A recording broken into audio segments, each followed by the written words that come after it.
I don't even know some of these cats. You know, they just keep popping up every month.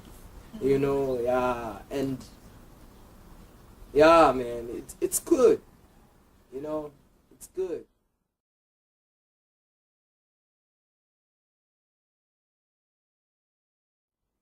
I wouldn't know where to start because it just happened so fast. You know, it was like by 1997, there's already like more than 5 crews that are doing spaza music. You know what I mean? Whereas in 1995, we were the only group that raps in Xhosa. Like the only, like no one else. Black G Flow, the only guys who rap in Xhosa. You know, but it just, you know, cause like we would get on stage and do this thing, and everybody would give us attention. You know, even people passing by the streets would give us attention. So it was like, you can't beat this, you know, you just have to join it, you know. All of a sudden now hip-hop can be enjoyed by people who don't even understand this music, because now they can hear what we're saying, you know. So like it was like everyone, you know. So yeah, hey, by 97 there was already plenty people doing spaza music, you know. By year 2000 I was already forgotten that I was the first guy to do it, you know. And people would go on TVs and magazines and claim to be kings and, you know, founders and all of those things, you know. And I was just sitting in the background, you know, being quiet. And those who know, they would come up to me and tell me, yo, Dad, so-and-so, he said this on a magazine, on Live magazine. Yo, Dad, so-and-so said this on an interview on TV. I'll be like, well, you know, it's like, that's what happens, you know.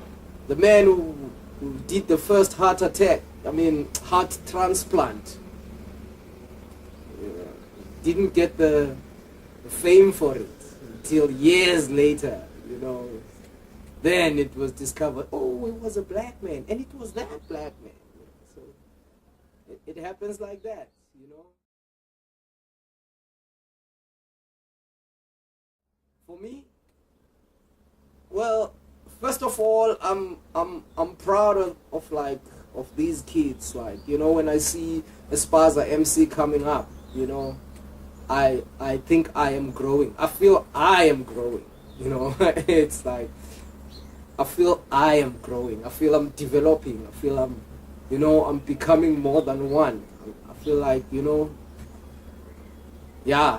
And when someone claims to be a Spaza king, I just have this belief that, you know, you know, when you tell lies, you always have to come up with another lies to back up that lie, because someone is gonna come up and say, wait a minute, you once said this and that and that.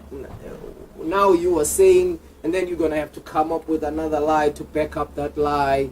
And, you know, it's going to keep happening, and you're going to just pile lies until it blows all over your face. And then it's just a huge humiliation, you know. So when you tell the truth, you just say it. You don't need to back up nothing, you know. It's just, you know, it's going to reveal itself, you know. The truth just backs itself up. So I don't go all out there and try to shout that I'm a founder and all of those things, you know. Nah, I'm just quiet about it, and I'm just doing what I think is important, you know what I mean.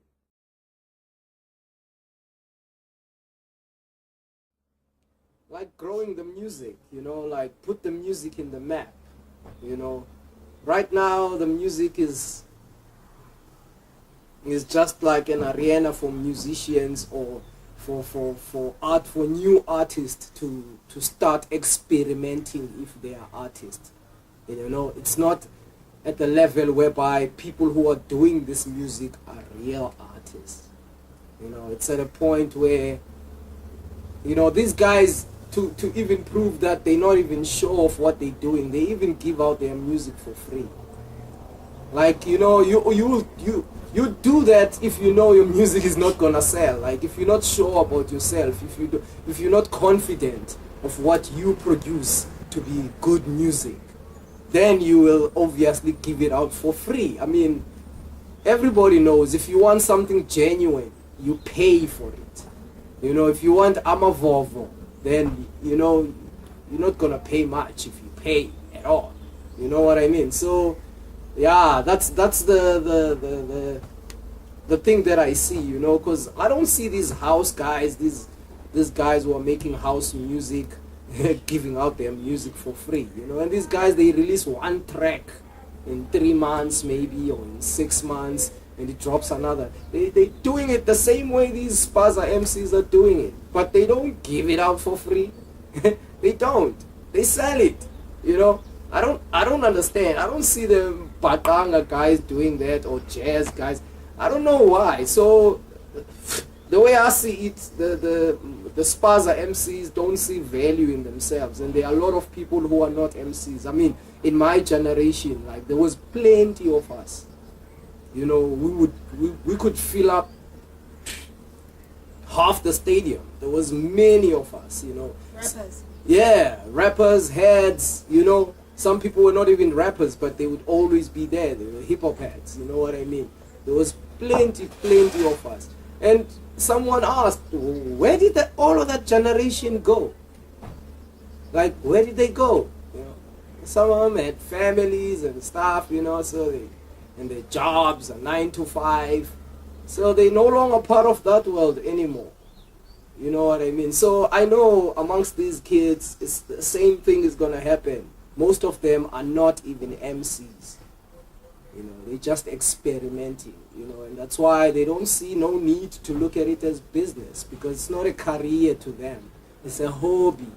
You know, it's just a hobby on the side, you know, something I do on the side. So yeah, you know, that's what I think Spaza is at this level, you know. But for me, this is how I personally look at it. I think this generation and that generation and our generation, we're not in the same page. Because our generation, we did not have studios.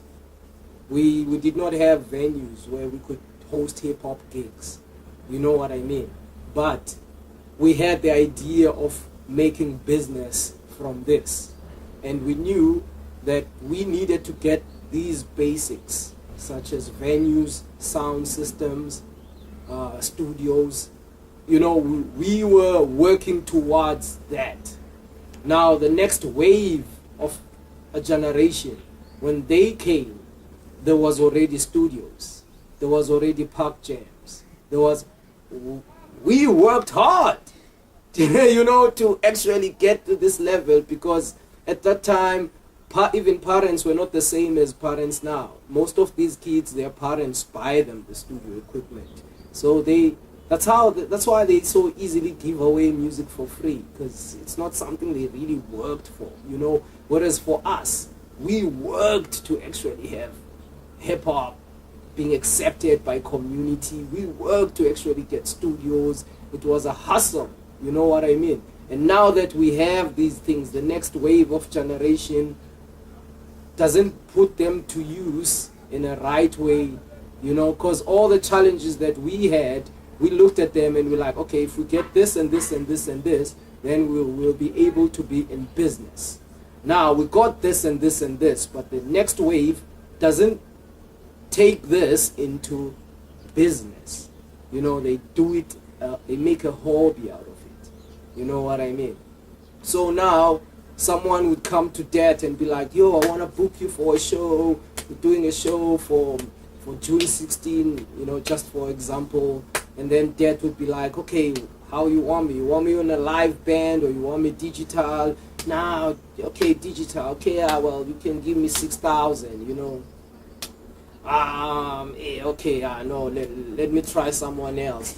And then they would go maybe to what, you know, be like, yo, we have this show June 16, yada yada, and what? I'll be like, no, we'll transport you, we'll give you refreshments, you know, that's all we can do, man. We don't have funding. Yeah, sure, you know, and he'll jump for it, you know, and that and that keeps the culture of exploitation, because as long as there's someone who's willing to do it for free, give music for free, perform for free, those guys who are supposed to pay us for performing, they take our money into their pockets, because when they go ask for funding there in front, they actually do mention that we need this much money to pay artists.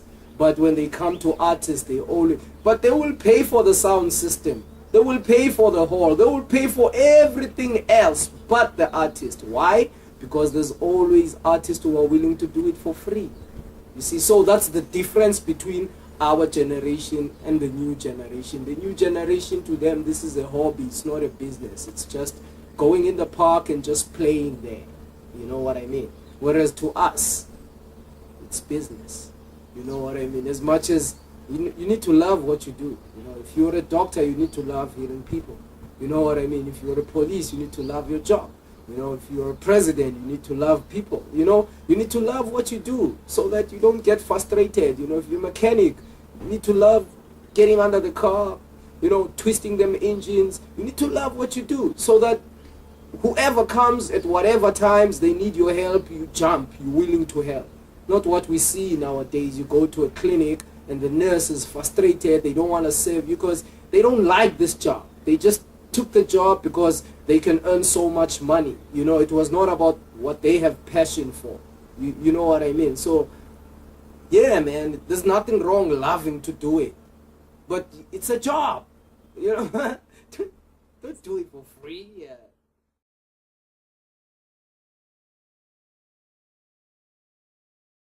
Yeah, Hip Hop Kaslam is about that. It's about branding Spaza music, Because the way I see it personally, as I was about to say, if we start a team, say, let me make a most simple example that I normally make to most people. If we start a football team in Guguletu, and we call it, say, Spaza Football Club, we need to start playing at the GUFA, Guguletu Football Association. Once we win that league, we come out first on the league, then we can go to the next division, maybe Mvela, Castle, up until we get to NSL, Now, when we are at GUFA, we are not, I can't be 15,000 or 20,000 worth of a player playing for Guguletu Football Association. My team, Spaza FC, is still playing at Guguletu Football Association, and I expect to be 20,000 worth of a player. It can't work that way. But if I play for the team and the team wins every league and it keeps going up until it can play on NSL, PSL, on PSL, then that's a different thing. Because now, as a player, I managed to take a team from the dust and put it on the highest level. So I'm worth the money that I'm going to charge. You know what I mean? Now, Spaza FC is still in the Guguletu Football Association. It's not on the PSL yet. That's why you find some guys, they signed. They have videos, everything, they're in the market. But they're still in the hood. You know what I mean? They drive the same kind of a car that an unemployed guy who's just a hustler in the hood would drive. You know what I mean? Why? Because the team they play for is not valuable. So individualism doesn't work in this thing. Whoever thinks them individually, they can just be superstars on Spaza music and be like, it's not gonna happen. You know what I mean? It's not gonna happen. So until we actually put value into the Spaza music, we as artists, we put value into it, then everyone is going to consider Spaza music to be a valuable type of music.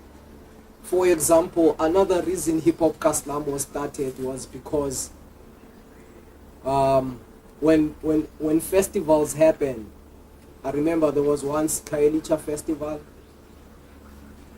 There was not much Spaza represented. It was not even considered to be a genre that needs to have its own time type of a thing, you know. Cape Town City Festival, there used to be Cape Town City Festivals. They would have all genres, you know, gospel, jazz, marimba. There wouldn't be, you know, Spaza category, you know, because Spaza doesn't have visible audience that are Spaza fans.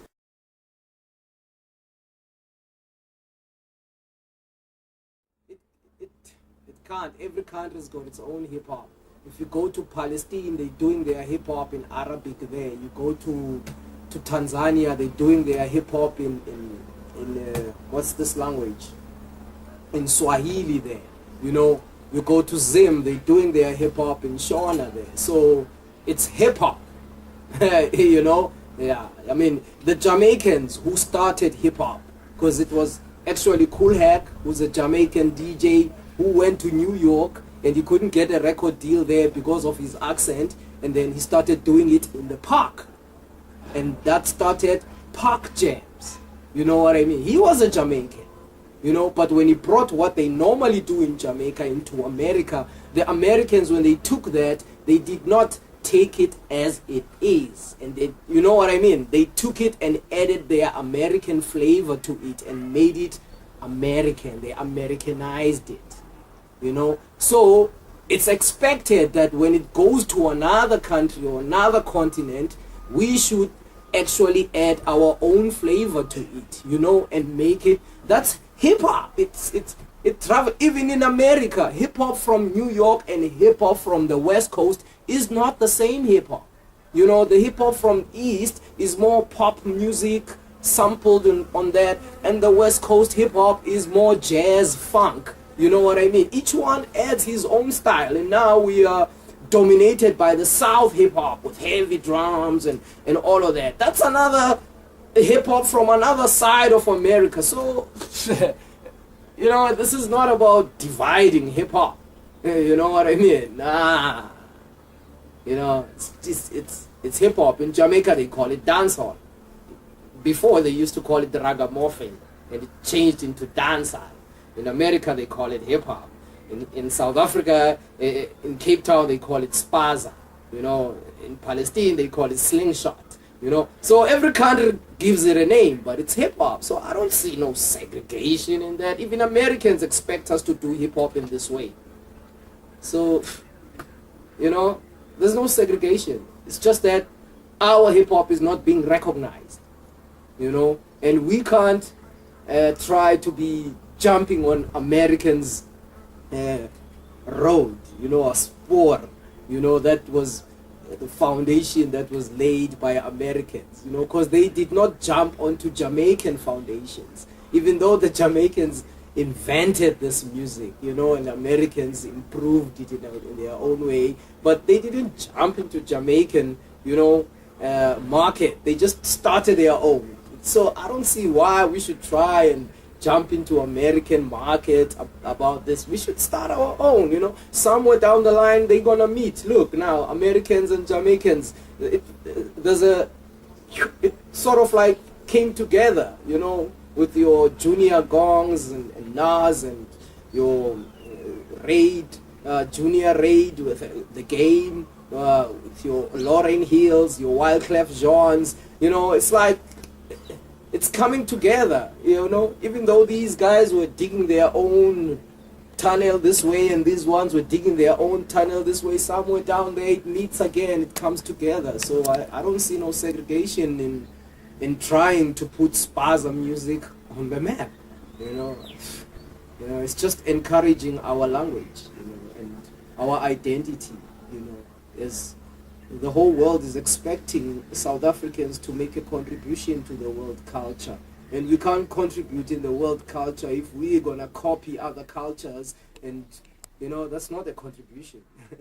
You know.